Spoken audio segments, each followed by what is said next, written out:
तपाईहरुले हिजो एउटा दृश्य देख्नु भएन? तपाई चाहिँ यो संविधान दिवस मनाउने क्रममा एउटा नाटक हेर्नुस् त। शासक प्रशासकहरू पुष्प विमान मार्फत चाहिँ फूल चाहिँ लिँदैछन् आकाशबाट। पुष्प विमानले फूल वर्षा गर्दैछ। त्यहीँनिर पल्लो कुनामा मजदुरहरू रोटी भन्नुपर्ने स्थिति र प्रहरीले हस्तक्षेप गरेर तिमीहरू यहाँ बस्न पाउँदैनौ। लाज हुन्छ। यहाँ त शासकहरू आउँदैछन्, राष्ट्रपतिहरू, प्रधानमन्त्रीहरू आउँदैछन्, देशका ठुल्ठुला मान्छेहरू आउँदैछन्। तिमीहरू हिँड, तिमीहरू भाग भनेर दिनौँ 10औं दिन भोकै मजदुरहरूलाई पनि खाली थाल चाहिँ लखेट्यो। देश लुट्ने अर्थमा, देशलाई ध्वस्त बनाउने अर्थमा, यहाँको राष्ट्रियता, राष्ट्रिय स्वाधीनता, यहाँको जनतन्त्र जनजीविकालाई ध्वस्त बनाउने अर्थमा, भ्रष्टाचार गर्ने अर्थमा नेपालका दलाल संसदवादी गुटहरूको बिचमा कुनै भिन्नता देख्नु भएको छ? यो व्यवस्था आज सञ्चालन गर्दैछ को भन्दा यहाँका दलाल पुँजीपतिहरू नै हुन्, यहाँका प्रतिक्रियावादीहरू नै हुन्, यहाँका सामन्तहरू नै हुन्। अमेरिकी साम्राज्यवाद र भारतीय विस्तारवादका जुठो कुरो खानेहरू नै त उनी यो व्यवस्था सञ्चालन गर्ने। देशलाई लुट्नुपर्छ, देशलाई खरानी गर्नुपर्छ भन्ने सन्दर्भमा उनीहरू एक ठाउँमा छन्। त्यसले यो मुख्य विषय कहाँ भने अहिलेको विद्यमान व्यवस्थाको विषय। एकजना कुलमानले के गर्न सक्ने हो देशमा चाहिँ, जबकि यहाँ हजारौँ दलालहरू छन्। हजारौँ दलालहरूको चाहिँ आदेश र फरमानबाट चल्नुपर्ने स्थिति छ।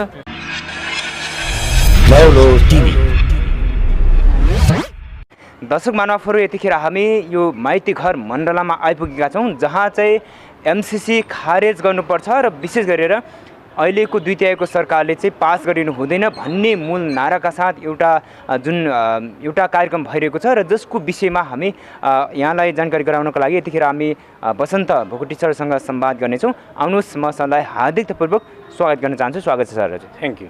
यो आजको कार्यक्रम तपाईँहरूको जुन एमसीसी खारेज गर्नुपर्छ भन्ने पक्षमा, बिल्कुल एमसीसी विगतमा पनि निकै खारेज हुनुपर्छ, नेपाल सरकारले चाहिँ लागू गर्नु हुँदैन, निर्णय पारित गर्नु हुँदैन भन्ने विषयमा निकै आन्दोलन चर्केको थियो।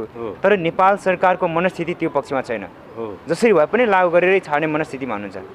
अब यसमा कस्तो देखिन्छ भने, जब यो एमसीसीको विषय आयो, हाम्रो पार्टीले सुरुदेखि नै यो एउटा राष्ट्रघात हो र यसले नेपालको राष्ट्रिय स्वाधीनतामा सबैभन्दा ठुलो प्रश्न उठाउँछ।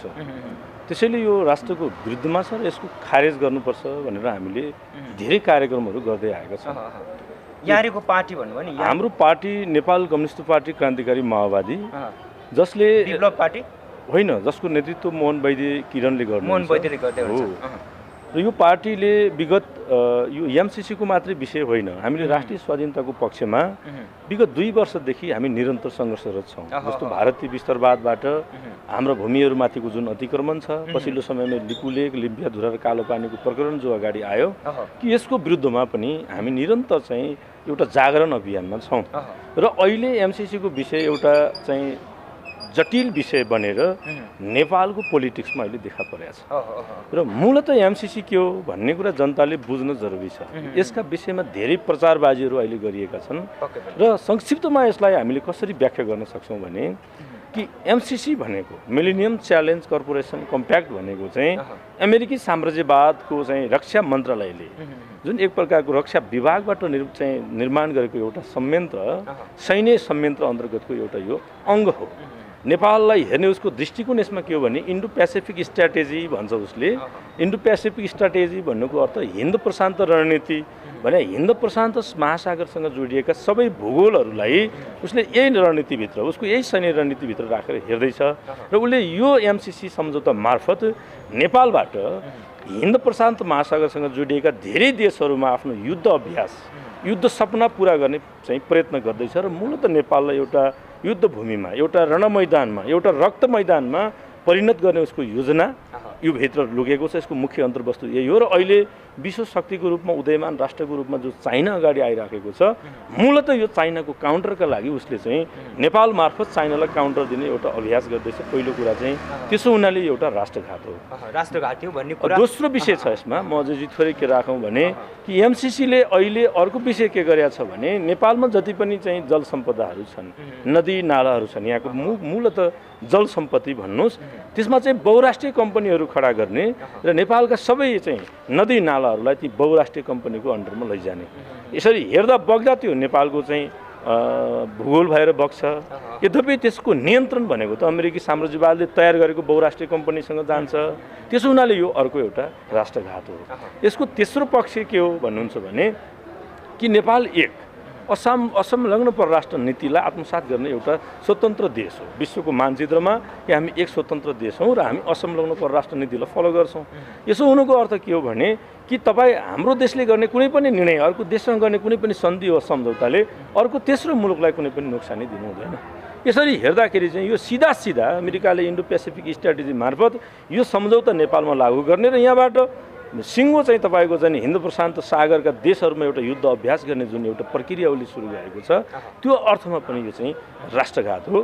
र अर्को कुरा के छ भने नेपालमा विद्यमान जुन कानुन छ कि कतिपय बुदाहरू यस्ता छन् एमसिसीसँग कि ती बुदाहरूले उसलाई यो कानुनभन्दा पनि माथि भनेर व्याख्या गरेका छ। कानुन विपरीत छ हो कानुनभन्दा माथि भनेपछि त नेपालको कानुनभन्दा माथि भनेपछि त यो त नेपाल राष्ट्रभन्दा माथि भयो नि त। तर जस्तो अहिलेको सरकारको हामीले गतिविधि देखिरहेका छौँ नि होइन संविधानमै नभएका जनताले हराएका होइन हारुवा भनौँ अर्थात् जनताले रेस्ट गर्नुहोस् बुढो हुनुभयो भनेर चाहिँ जुन चाहिँ वरिष्ठ नेता वामदेव गौतम जस्ता चाहिँ राष्ट्रिय सभामा ल्याइन्छ शपथ खुवाइन्छ तर जनताले चुनेका जनताले चाहिँ परीक्षामा रिजल्टमा चाहिँ 100% ल्याएर चाहिँ पास गराएका जो कुलमान घिसिङ जस्ता एउटा चाहिँ कार्यकारी निर्देशक जस्ता व्यक्तिलाई चाहिँ हटाइदिन्छ भनेपछि यो त सरकारले जे चाहिँ त्यही हुने रहेछ नि त्यस्तो देशमा हामी त छौँ नि तपाईँ स्वीकार्नु चाहिँ स्वीकार्नु। पहिलो कुरा हामीले के भन्दै आएका छौँ भने कि यो मूलतः जुन व्यवस्था आज नेपालमा छ यसलाई हामीले दलाल प्रतिक्रियावादी संसदीय व्यवस्था भन्छौँ र यो वास्तवमा चाहिँ हामीलाई उनीहरूले यो जनताले निर्वाचित गरेका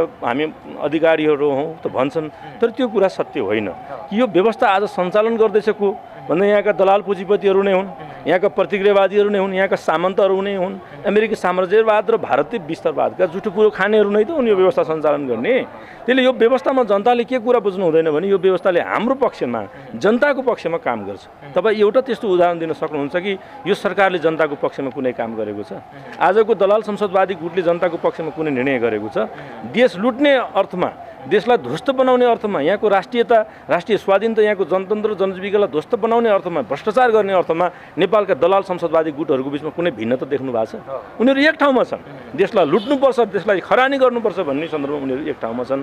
त्यसले यो मुख्य विषय कहाँ भने अहिलेको विद्यमान व्यवस्थाको विषय यो व्यवस्थाको विकल्प तपाईँले नखोज्दाखेरि जसरी कुलमानजीको विषय ल्याउनु भयो उहाँ एक चाहिँ उहाँले जुन भूमिका निर्वाह गर्नुभयो विद्युत प्राधिकरणमा पुगेर त्यसरी हेर्दा उहाँप्रति एउटा चाहिँ जनसमर्थन हामीले देख्छौँ पोजिटिभली केही कामहरू पनि उहाँले गर्नुभएको छ।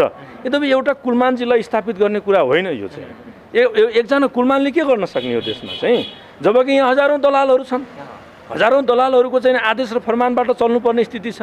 त्यसले यदि तपाईँ साँच्चै यो देशलाई समृद्ध बनाउन चाहनुहुन्छ भने यो देश चाहिँ विकसित भएको देश एउटा नयाँ व्यवस्थामा प्रवेश गरेको देख्न चाहनुहुन्छ भने हामीले आज यो दलाल संसदवादी व्यवस्थाको विकल्प खोज्न जरुरी छ। र यो प्रकरण पनि जो आइराखेको छ जस्तो एमसिसीको प्रकरण हाम्रो आयो यो एउटा राष्ट्रघात किन हुँदैछ भन्दा दलाल संसदवादी गुटको आजको दिनमा गर्ने महत्त्वपूर्ण काम नै त्यही हो किनभने साम्राज्यवाद र भारतीय विस्तारवादले जुन कुरा निर्देशन गर्छ त्योभन्दा बाहिर यिनीहरू जाने देखिँदैन नि त। तर तपाईँहरू जस्तो एमसिसीको विरुद्धमा अहिले सडकमा हुनुहुन्छ बिल्कुल होइन तपाईँहरूको पार्टी सडकमा छ तपाईँहरू चाहिँ सडकबाट आन्दोलन गरिराख्नु भएको छ कार्यक्रम गरिराख्नु भएको छ बिल्कुल तर सरकार त त्यो मनस्थितिमा छैन। मैले अघि पनि कोट गरेको थिएँ तपाईँहरूको यो आन्दोलनले पार लाग्ला जस्तो मलाई लाग्दैन। एउटा कुरा तपाईँलाई हामी के बताउँ भने अब यो राष्ट्रिय स्वाधीनताको आन्दोलन मुभमेन्ट मात्रै अगाडि आएको छैन अजयजी। हामीले के कुरा बुझ्नुपर्छ भने जनतामा जुन प्रकारको विद्रोह र आक्रोश तपाईँले अहिले देख्नुहुन्छ देशव्यापी रूपमा कि यो सत्ताको विकल्पमा जाँदैछ यो आक्रोश यो विद्रोह र हामीले राष्ट्रिय स्वाधीनताको आन्दोलनलाई कहाँ सङ्गठित गर्न खोज्दैछौँ भने कि यो व्यवस्थाको विकल्पमा अहिलेको दलाल प्रतिक्रियावादी संसदीय व्यवस्थाको विकल्पमा एउटा नयाँ जनविद्रोह त्यो जनविद्रोहमा जहाँ चाहिँ उत्पीडितहरू जहाँ चाहिँ दलितहरू जहाँ चाहिँ जनजातिहरू जहाँ चाहिँ अल्पसङ्ख्यकहरू त्यहाँ सङ्गठित हुन्छ मजदुरहरू त्यहाँ सङ्गठित हुन्छ फेरि जनविद्रोह गर्ने बिल्कुल बिल्कुल अब 20 वर्ष बिल्कुल यो 10 वर्ष 20 वर्ष लामो त्यति लामो चरणमा जान्छ हामीलाई लाग्दैन। तपाईँले हेर्नुहोस् अहिले कोरोनाको आतङ्कको नाममा जुन प्रकारको षड्यन्त्र र राजनीति गर्दैछ जुन प्रकारको भ्रष्टाचार गर्दैछ तपाईँहरूले हिजो एउटा दृश्य देख्नु भएन तपाईँ चाहिँ यो संविधान दिवस मनाउने क्रममा एउटा नाटक हेर्नुहोस् त शासक प्रशासकहरू पुष्प विमान मार्फत चाहिँ फुल चाहिँ लिँदैछन् आकाशबाट पुष्प विमानले फुल वर्षा गर्दैछ त्यहीँनिर पल्लो कुनामा मजदुरहरू रोटी भन्नुपर्ने स्थिति र प्रहरीलाई हस्तक्षेप गरेर तिमीहरू यहाँ बस्न पाउँदैनौ लाज हुन्छ। यहाँ त शासकहरू आउँदैछन् राष्ट्रपतिहरू प्रधानमन्त्रीहरू आउँदैछन् देशका ठुल्ठुला मान्छेहरू आउँदैछन् तिमीहरू हिँड तिमीहरू भाग भनेर दिनौँ 10औं दिन भोकै मजदुरहरूलाई पनि खाली थाल चाहिँ लखेट्यो प्रहरी प्रशासन लगाएर लखेट्यो के यो व्यवस्थाको निर्माणमा ती मजदुरहरूको कुनै योगदान थिएन ती दलितहरूको ती अल्पसङ्ख्यकहरूको ती जनजातिहरूको कुनै योगदान छैन तर तपाईँ आज हेर्नुहोस् कि यो व्यवस्थाले आज किन एउटा जनजातिको छोरालाई नेता अस्वीकार गर्छ किन आज एउटा दलितको छोरालाई यो व्यवस्थाले नेता भन्न अस्वीकार गर्छ किन एउटा मजदुरलाई आज नेता मान्न अस्वीकार गर्छ किन एउटा गरिबलाई यो व्यवस्था नेता मान्न अस्वीकार गर्छ हो किन गर्छ भने यो व्यवस्था मूलतः दलालहरूको प्रतिक्रियावादीहरूको र मुठ्ठीभर चाहिँ दलाल प्रतिक्रियावादी शक्तिहरूको व्यवस्था हो र तपाईँ हाम्रो उत्पीडितहरूको व्यवस्था ल्याउने हो भने जनविद्रोहको कुनै विकल्पै छैन प्रचण्ड र बाबुरामले होइन मोहन वैद्यज्यूहरूले हिजोको अवस्थामा जे गर्नुभयो त्यही लाइनमा तपाईँहरू हुनुहुन्छ अब कसरी जान्छ अबको परिस्थिति भने कतिपय चिजहरू अहिलेको वस्तुगत अवस्थाले निर्धारण गर्छ भने अर्को कुरा जनताको सामाजिक चेतनाले अर्को कुरा निर्धारण गर्छ आजको वस्तुगत अवस्था र जनताको सामाजिक चेतना चाहिँ युवाहरूको मनोविज्ञानको तपाईँ कुरा गर्नुहुन्छ भने अब एउटा विकल्प यो व्यवस्थाबाट सम्भव छ अहिलेको दलाल प्रतिक्रियावादी संसदीय व्यवस्थाबाट सम्भव छ तपाईँ चाहिँ ओलीजीलाई रिजाइन गरेर अर्को कुनै एबिसिडी ल्याएर यो चाहिँ यो सङ्कटबाट यिनीहरूले हल गर्न सक्छन् हामी देख्दैनौँ कि यो सम्भव छ यो सत्य कुरा होइन र सत्य कुरा के हो भने अब एउटा विकल्पमा हामी जानुपर्छ त्यो नयाँ विकल्प भने के हो भने तपाईँ हामी चाहिँ युवाहरू पीडितहरू मजदुरहरूले मूलतः अब एउटा विद्रोहको सृष्टि गर्नुपर्छ यो देशलाई साँच्चै चाहिँ एउटा सुन्दर देश समृद्ध देश र एउटा शक्तिशाली देश बनाउने हो भने अब युवाहरू आउनुपर्छ युवाहरू सचेत राजनीतिक दृष्टिकोणसहित सडकमा आउनुपर्छ यहाँका दलितहरू आउनुपर्छ दमितहरू आउनुपर्छ जनजातिहरू आउनुपर्छ अल्पसङ्ख्यकहरू आउनुपर्छ मधेसीहरू आउनुपर्छ मुस्लिमहरू आउनुपर्छ र एउटा बलशाली आन्दोलनको सृष्टि हामीले गर्नुपर्छ र त्यो विद्रोह मूलतः शासकको चरित्रमा भर पर्छ त्यो विद्रोह सशस्त्र विद्रोहतिर अगाडि जाने वा चाहिँ नि सहरीय विद्रोह मार्फत त्यसलाई कम्प्लिट गर्ने भन्ने कुरा कतिपय चाहिँ सन्दर्भ शासकको भूमिकामा भर पर्छ यद्यपि नेपालमा एउटा विद्रोहको अब विकल्प छैन यो सत्ता र यो व्यवस्थाको विरुद्धमा एउटा नयाँ क्रान्तिको एउटा नयाँ उद्घोषको एउटा नयाँ चाहिँ नि क्रान्तिकारी दण्डनी पैदा गर्नुको हामीसँग विकल्प छैन हामी त्यही दिशामा तपाईँहरू हुनुहुन्छ अब म थोरै कोट गर्न चाहन्छु हामी प्रत्येक दिन जसो माइती घर मण्डला र तपाईँको जिल्ला अदालत काठमाडौँ बबरमहल र बिआइसिसी भवनको संसद हलको अगाडि हुन्छौँ बानेश्वर एरिया यही एरियामा चाहिँ जहिले पनि हाम्रो क्यामेराहरू तेर्सिरहेका हुन्छन् मलाई एकदमै तितो यथार्थ तपाईँलाई कोट गर्न चाहन्छु तपाईँले एकदमै चाहिँ यसको जिम्मेवारपूर्वक पक्कै पनि एन्सर दिनुहुन्छ भन्ने मलाई लागेको छ तपाईँ एउटा पार्टीको जिम्मेवार व्यक्तित्व हुनुहुन्छ भोलिको यो देशको सम्मानित व्यक्तित्व हुनुहुन्छ कुनै पनि मन्त्री प्रधानमन्त्रीसम्मको चाहिँ तपाईँको एक किसिमको चाहिँ भविष्यवाणी हामी गर्न सक्छौँ तपाईँहरूको पार्टीले आज यो ठाउँमा कार्यक्रम गर्दै गर्दाखेरि एक किसिमको चाहिँ तपाईँलाई राज्य पक्षबाट शान्ति दिइरहेको छ अर्थात् चाहिँ तपाईँहरूको आश्रय लिइरहेको छ भन्ने हामीले महसुस गरेका छौँ तर हिजो अस्तिको दिन त्योभन्दा अगाडि दिन मात्रै हेर्नु भने पुरै चाहिँ रणभूमि भएको थियो माइती घर मण्डला र नेपाली नागरिकहरूको रगत बगेको थियो होइन टाउको फुटाएको थियो जसले चाहिँ नेपाली नागरिकहरूको चाहिँ कर र ट्याक्सबाट बर्दी लगाएका छन् आफ्नो छोराछोरी पालेका छन् स्कुल पढाएका छन् आफ्नो बुढीलाई चाहिँ 200 रुपियाँ किनिदिएका छन् ती व्यक्तिले माथिको आदेश हो भन्दै थुप्रै नेपाली नागरिकहरूको हामी त्यो व्यक्ति को हो भनेर पनि अहिले जान्दैनौँ नेपाली नागरिकहरूको टाउको फुटाउने काम भयो लाठीचार्ज भयो तर आज पार्टीले गर्दाखेरि शान्तिपूर्ण हिजो व्यक्ति यहाँ आउँदाखेरि उहाँहरूको माग के थियो भने कुलमान घिसिङलाई पुनः नियुक्ति गर्नुपर्छ मात्र यति थियो होइन किनभने उहाँ चाहिँ एक किसिमको चाहिँ चाह्यो भने एकजना व्यक्तिले कायापलट हुने रहेछ नि त 18 घन्टे लोड सेडिङलाई त हामीले चाहिँ महसुस गऱ्यौँ कमसेकम आज चाहिँ 18 घन्टे लोड सेडिङलाई त उहाँले हटाउनु भयो भन्ने हिसाबले चाहिँ उहाँहरू आउँदाखेरि त्यो रणभूमि भयो उहाँहरू रगताम्नै हुनुभयो के भन्नुहुन्छ एकदमै जिम्मेवार तपाईँबाट मैले एन्सर चाहिन्छ अझैजी पहिलो कुरा चाहिँ यो सत्ता चाहिँ निरङ्कुश र फाँसीवादको अभ्यास गर्दैछ जो चाहिँ घटना विगत 2-3 दिनदेखि यता भन्नुहोस् पछिल्लो हप्ता चाहिँ जो नेपालको राजधानीमा घट्यो त्यो घटनाले हामी चाहिँ दुखी छौँ त्यो घटनाले काहीँ न काहीँ हामीलाई पनि गम्भीर बनाएको छ तर जनताले यहीँनिर एउटा विषय बुझ्न जरुरी के छ भने कि आजको प्रतिक्रियावादी नेपालको शासकको चरित्र के हो भने कि जनतामाथि त्यो प्रकारको शोषण दमन र उत्पीडन निरन्तर गर्दै आएको छ यो नयाँ कुरा चाहिँ होइन किनभने उसले यस्ता थुप्रै दमनका श्रृङ्खलाहरू इतिहासदेखि हामी माथि गर्दै आएको छ तपाईँ हामी माथि यहाँका उत्पीडितहरूमाथि यहाँका युवाहरूमाथि जनजातिहरूमाथि मैले अघि नै भने दलितहरूमाथि त्यो प्रकारको उत्पीडन राज्यले गर्दै आएको छ यो मात्रै कुरा होइन तपाईँ हेर्नुहोस् त पछिल्लो समय झापामा चाहिँ रफिकुल अलम भन्ने एकजना मुस्लिम साथीलाई गोली ठोकेर हत्या गर्यो हिरासतहरूमा चाहिँ नि दलित चाहिँ साथीहरूको हत्याको चाहिँ श्रृङ्खला चलेको छैन। तपाईँ चाहिँ नि कहीँ न कहीँ चाहिँ नि बालिकाहरू बलात्कृत हुनेर चाहिँ झुन्डिएर मर्नुपर्ने कन्डिसन स्थिति बनेको छ। तपाईँ चाहिँ कीर्तिपुरमा चाहिँ भर्खरै एकजना चाहिँ चिरपटले हानेर एकजना मजदुरको हत्या गरे उनको घरबेटीले।